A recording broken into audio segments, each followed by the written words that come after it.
काली आंधी ने जिम्बाब्वे को आंधी और तूफान याद दिला दिए। Yes ladies and gentleman, in the T20 World Cup 2026 West Indies defeated Zimbabwe by 107 runs. हाँ जी, 107 रन के मार्जिन से जिम्बाब्वे को हराया वेस्ट इंडीज ने और इंडिया वालों को बताया कि डर जाओ, हम आ रहे हैं, वी आर कमिंग। सो आज के मैच के बारे में बात करते हैं, जहां वेस्ट इंडीज ने स्टेटमेंट दिया दोनों टीम्स को, साउथ अफ्रीका और इंडिया को, कि 254 रन हैं, मजाक नहीं है। पहले बैटिंग करते हुए वेस्ट इंडीज का स्टार्ट उतना अच्छा नहीं था, लेकिन उसके बाद 2 विकेट्स के बाद जिस तरह ने पॉवेल और हेटमायर ने इनिंग्स को बिल्ड किया, Hetmyer was unstoppable. The way he was hitting everywhere. कोई ऐसा बॉलर नहीं था जिसके खिलाफ वो स्ट्रगल करते हुए नजर आए। उन्हें शॉर्ट बॉल को पुल किया, स्ट्रेट खेला वी शेप में, जब ऑफ स्टंप पे गैप था तो कट से चौके हासिल किए। सो हर तरह से उन्होंने शॉट्स लगाई और बिल्कुल हैरान थे सिकंदर रजा के, व्हाट्स गोइंग ऑन। सिकंदर रजा के बारे में हम कहते हैं कि वो प्रेशर को अच्छा हैंडल करते हैं, फ्रंट से लीड करते हैं, लेकिन टुडे कंट्रोल नहीं था उनको, उनकी बॉडी लैंग्वेज गिर गई थी, कैचेस ड्रॉप हो रहे थे। 2 कैचेस हेटमायर के ड्रॉप हुए, एक 9 रन पर। सो वी से कैचेस विन द मैचेस। सो अगर आप कैच ड्रॉप करेंगे तो ऐसा तो होगा। सो हेटमायर ने 85 रन बनाए और बिल्कुल मैच को एक्साइट कर दिया, उसी तरह जिस तरह ईशान किशन ने पाकिस्तान के खिलाफ मैच को एक्साइट किया था पहले 10 ओवर्स में। सो बात करें पॉवेल की, तो पॉवेल ने भी काफी अच्छी हिटिंग की, उन्होंने भी 50 स्कोर की और जिम्बाब्वे का कोई भी बॉलर कॉन्फिडेंट नजर नहीं आया। जैसे ही हम कहते हैं T20 में कि आप अच्छा स्टार्ट जब लेते हैं, आप दूसरी टीम को अंडर प्रेशर लाते हैं, आप मोमेंटम को कैरी करते हैं, सो दूसरी टीम वैसे ही बैकफुट पे आ जाती है, और जिम्बाब्वे के साथ ऐसे ही हुआ।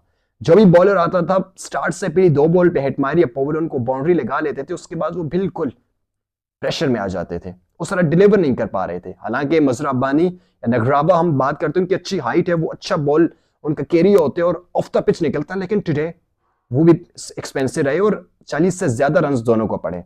सिकंदर रजा पहला ओवर करने आए 20+, दूसरा ओवर करना है 19-20। सो बिल्कुल प्रेशर में दिखाई दे रहे थे और उनके हैंड जो है, उनकी फिंगर्स पर भी जो है वो बॉल लगी थी। आई होप सो के he is fine now. So Zimbabwe जो है वो, that is the difference between big teams and smaller teams. क्योंकि जब प्रेशर आता है तब आपको अपनी नर्व्स कंट्रोल करनी होती है, आपको एज अ टीम खेलना होता है, लेकिन आज जिम्बाब्वे ने ऐसे नहीं किया। जब प्रेशर आया तो वो बिल्कुल बैकफुट पे चले गए। So because of poor planning, because of not handling the pressure, because of dropping lot of catches, और ये बहुत सारी चीजें हैं जिसकी वजह से जिम्बाब्वे ये मैच हारा और वेस्ट इंडीज ने 20 ओवर्स में 254 रन बनाए। हेटमायर और पॉवेल के आउट होने के बाद लोअर ऑर्डर में आए शेफर्ड, और शेफर्ड मैंने अक्सर उनको देखा है, मैं उनका एनालिसिस जब करता हूं, वो जब फुल बॉल जो स्लॉट में या यॉर्कर भी है वो सीधा बड़ा अच्छा खेलते हैं वी शेप में, लेकिन उनको वही बॉल मजरा बानी की इतनी लंबी हाइट, आपने पीछे 1-2 बॉल किया, एक बाउंसर किया, he was unable to hit you, and still आप उनको स्लॉट में या यॉर्कर के लिए ट्राई कर रहे हैं, बिकॉज यॉर्कर इज ये इट्स नॉट इजी। तो आप जो यॉर्कर ट्राई करें उससे सीधे आपको छक्के लगाए। और उसके बाद आप बात करते हैं हम हेटमायर के बाद रदरफोर्ड की, तो Rutherford all over the world खेल रहा है, हर लीग्स में परफॉर्म कर रहा है। सो उसने भी एक कैमियो खेला, तो यही शेफर्ड और रदरफोर्ड की कैमियो की वजह से वेस्ट इंडीज ने 254 रन का टारगेट सेट किया। और जब 254 रन पोस्ट हुए और 255 रन इनको चेस करने थे जिम्बाब्वे को, तो आई वाज थिंकिंग कि क्या पता कुछ हो जाए, लेकिन ऐसा नहीं हुआ। वेस्ट इंडीज ने जिम्बाब्वे को 147 पर रोक लिया और यह मैच 107 रन से जीत लिया। लेकिन अगर वेस्ट इंडीज जिम्बाब्वे को 110 115 पर रोक लेती तो इंडिया के लिए इम्पॉसिबल हो जाता, क्योंकि अभी वेस्ट इंडीज का +5 में नेट रन रेट चल रहा है और इंडिया का -3 में, और साउथ अफ्रीका +3 में चल रही है। सो ये बड़ी अच्छी सिचुएशन आ चुकी है इस वक्त। So I will end it in a way, conclude मैं करूंगा कि बहुत अच्छी क्रिकेट खेली वेस्ट इंडीज ने, प्रेशर को कंट्रोल किया, अपोनेंट्स को प्रेशर में लाया, स्टार्ट से ही जो है वो एक मोमेंटम कैरी किया, बैटिंग अच्छी की, हिटिंग अच्छी की, ब्लाइंड हिटिंग नहीं की, स्लॉगिंग नहीं की, बल्कि जहां पे सिंगल बनता था सिंगल लिया हिटमायर ने, पॉवेल ने, जहां पे दुक्की बनती थी दुक्की ली, जहां पे बाउंड्री बनती थी बाउंड्री ली, गैप्स में खेला।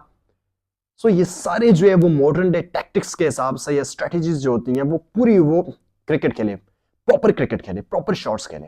इसकी वजह से वो आज बता रहे हैं कि वो स्टेटमेंट दे रहे हैं, ये इंडिया और साउथ अफ्रीका के लिए स्टेटमेंट है, be ready, we are coming. क्योंकि ये वो टीम है जो 2012 में चैंपियन रह चुकी है और 2016 में भी चैंपियंस रह चुके हैं। वो याद तो होगा आपको, कार्लोस ब्राथवेट ने जो बेन स्टोक्स को 4 छक्के लगाए थे, believe you in me, I still remember. जब 19 रन चाहिए थे तो आई वाज थिंकिंग कि 19 रन T20 में, और ये भी लोअर ऑर्डर के बैट्समैन है, सो दे कांट डू इट। लेकिन वहां पे हुआ ये कि रदरफोर्ड ने 4 छक्के मार लिए। हालांकि बेन स्टोक इतना प्रेशर में आ चुका था कि ही bold in the slots, like 4 की 4 डिलीवरीज जो थी। He didn't try wide yorkers, he didn't try slower ones, कुछ स्लोअर बाउंसर्स। लेंथ बॉल अगर कर लेता है, लेंथ बॉल एंड में तो नहीं होती, लेकिन slower ones, bouncer, slower yorker, full yorker, वो सिर्फ यॉर्कर करने गया। स्लो तो उसने ट्राई नहीं की, वेरी पेस को किया ही नहीं, ना एंगल से वाइड यॉर्कर की, सिर्फ फुल मारता रहा और वहां से छक्के। क्योंकि आप जब प्रेशर में होते हैं, आप रियल लाइफ में भी देखें तो you are unable to perform as compare to जब आप बिल्कुल नॉर्मल लाइफ में होते हैं, नॉर्मल रूटीन में होते हैं। सो बताएं जी कमेंट बॉक्स में। I think so because of the poor planning, poor fielding और प्रेशर को कंट्रोल ना करना, ये इसी वजह से जिम्बाब्वे जो है ये मैच हारी, क्योंकि वो अपने मूड को टॉप करके आ रही थी। आई वाज थिंकिंग कि वेस्ट इंडीज को वो टफ टाइम देगी, क्योंकि वेस्ट इंडीज के मूड पे डिपेंड करते हैं। They are unstoppable when they are in mood, और वो अनप्रिडिक्टेबल है, लेकिन वो कभी भी चौंक सकते हैं, लाइक साउथ अफ्रीका, स्पेशली ये जो टीम है। लेकिन आज उन्होंने ऐसा नहीं किया और उन्होंने स्टेटमेंट दी, और जिम्बाब्वे जो अच्छी क्रिकेट खेल के आ रही थी वो आज डिलीवर ना कर सकी। सो बताएं कमेंट बॉक्स में, क्या जिम्बाब्वे कमबैक कर पाएगी? क्या वेस्ट इंडीज यही मोमेंटम कैरी कर पाएंगे? क्या वेस्ट इंडीज तीसरी बार चैंपियन बन पाएंगे या नहीं? बताएं कमेंट बॉक्स में।